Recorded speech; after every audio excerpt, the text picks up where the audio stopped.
Vështirësitë me të cilat po përballen gjatë orëve të fundit punonjësit e OSHE-s në Juglindje janë të mëdha si pasojë e këputjes së përcjellsave dhe erës së fortë që ka përfshirë zonën. Kushtet e vështira atmosferike kanë shkaktuar dëmtime në rrjetin elektrik duke kërkuar ndërhyrje të menjëhershme në disa zona.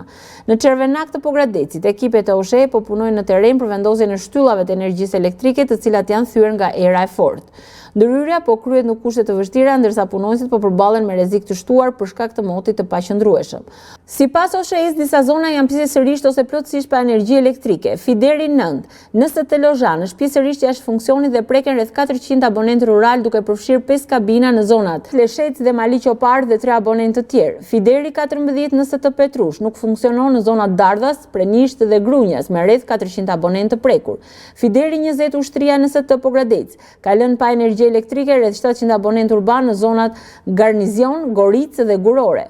Fideri Potkozhan, NST Gurikuq, është jashtë funksionit në zonat Bishnic, Joll, Tall dhe Lëng për rreth 100 abonentë, ndërsa Fideri JO6, NST Leskovik, është i stakuar për shkak të defektit duke prekur 257 banor aktualisht rural në disa fshatra të njësisë administrative Leskovik. OSHE bën me dje se ekipet janë të angazhuar maksimalisht për riparimin e dëmeve dhe rikthimin e furnizimit me energji elektrike në zonat e prekura, ndërsa qytetarëve u kërkohet mirëkuptim deri në normalizimin e plotë të situatës.